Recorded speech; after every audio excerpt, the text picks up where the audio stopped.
பாலிவுட்டில் தனக்குன்னு ஒரு இடத்தை பிடிச்சு அதில் நம்பர் ஒன்னாக இருக்கிறவர் ஷாருக் கான். இந்தியா முழுவதும் தனக்குன்னு ரசிகர் கூட்டத்தை உருவாக்குனவர். இளம் நடிகர்களுக்கு போட்டியாக இன்னைக்கும் பாலிவுட்டில் சூப்பர் ஸ்டார் போல வலம் வர்றாரு. பாலிவுட்டில் மட்டும் இல்லாமல் தமிழ் துறையில் இருக்கிற இயக்குனர்களோட பணிபுரிஞ்சிட்டு வர்றாரு. அது மட்டும் இல்லாமல் திரையுலகில் இருக்கிற கோடீஸ்வரர் பட்டியல்லையும் இடம் பிடிச்சவர். ஷாருக் கான் 4 ஆண்டுகளுக்கு பிறகு பத்தான்கிற படத்தில் நடிச்சிருந்தாரு. இதனால் ரசிகர்கள் முன்னாடி பெரும் எதிர்பார்ப்பாக இருந்தது. அந்த எதிர்பார்ப்பை இந்த படமும் பூர்த்தி செஞ்சது. ஒரு புறம் விமர்சனங்கள் இருந்தாலும் இந்த படம் 1000 கோடி ரூபாய்க்கு மேலே வசூலித்து பெரும் சாதனையவே படைச்சது. அதனை தொடர்ந்து தமிழ் சினிமா இயக்குனர் அட்லியோட ஜாவான் படத்தில் நடித்து அந்த படத்துலையும் மாபெரும் வெற்றியும் கொடுத்தாரு.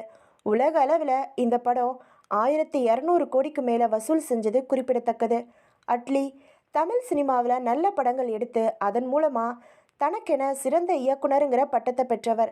அட்லிக்கு பாலிவுட்டில் இது முதல் படங்கிறதால எப்படி அந்த படம் இருக்க போகுதுன்னு சந்தேகம் ரசிகர்கள் மத்தியில் எழுந்தது.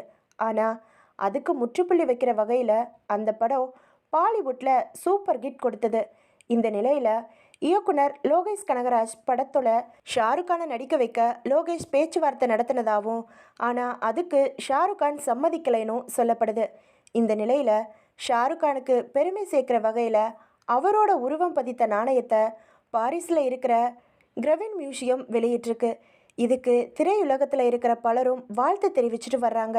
இந்திய சினிமாவில் இவருக்கு தான் இந்த புகழ் முதல் முறையாக கிடைச்சிருக்குன்னு சொல்லப்படுது. உங்கள் யாருக்கெல்லாம் ஷாருக் கானரை ரொம்ப பிடிக்கும், அவரோட எந்த படம் உங்களுக்கு ரொம்ப பிடிக்கும் அப்படிங்கிறத கமெண்ட் பாக்ஸில் கமெண்ட் பண்ணுங்கள்.